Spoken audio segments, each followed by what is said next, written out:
अस्सलाम वालेकुम। आज मैं बनाऊंगी रमज़ान स्पेशल चटनी, जो अगर आप खाएंगे इफ्तार में तो आपकी तबीयत को फ़्रेश कर देगी। लेकिन अगर उससे पहले आप मेरे चैनल पर पहली दफ़ा आए हैं तो उसको सब्सक्राइब करके घंटी को प्रेस कर दीजिए। घंटी को प्रेस करने का ये फ़ायदा होगा कि मेरी वीडियो का नोटिफिकेशन खुद ब खुद आपके पास आ जाया करेगा।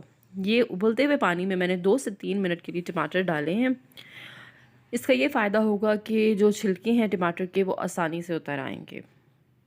ये देखिए बिल्कुल इस तरह से उतर आएंगे और सारे टमाटरों के इसी तरह से छिलके उतार लेने हैं।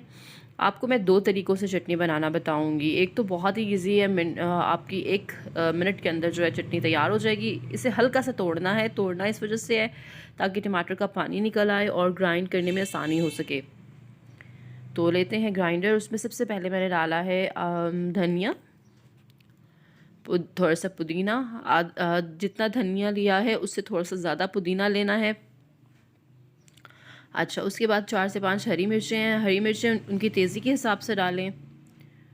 4 से 5 लहसुन के जवे इसमें डालूंगी। और ये देखिए टमाटरों को जो तोड़ा हुआ था मैंने वो टमाटर डाल दूंगी और अब इसे करेंगे ग्राइंड। लेकिन उससे पहले इसमें नमक भी डालना है। नमक हस्बे ज़ायका डालिएगा। आप चाहें तो थोड़े से नींबू अभी भी डाल सकते हैं ताकि इसको ग्राइंड करने में आसानी हो। चलिए इसको ग्राइंड करते हैं। और ये देखिए, ना बहुत ज़्यादा पतली ना बहुत ज़्यादा गाढ़ी, बहुत ज़बरदस्त परफेक्ट चटनी जो है वो ग्राइंडर पे बनी है। इसे आप हफ़्ता इंजॉय करें, एयर टाइट जार में रखें ताकि 1 हफ़्ता ये आप आराम से इसे इस्तेमाल कर सकें। दूसरी ऑप्शन जो है वो है आपने सिल पर पीसनी है। उस पर थोड़ा ज़रा टाइम लगता है और थोड़ी मोटी मोटी पीसी जाती है।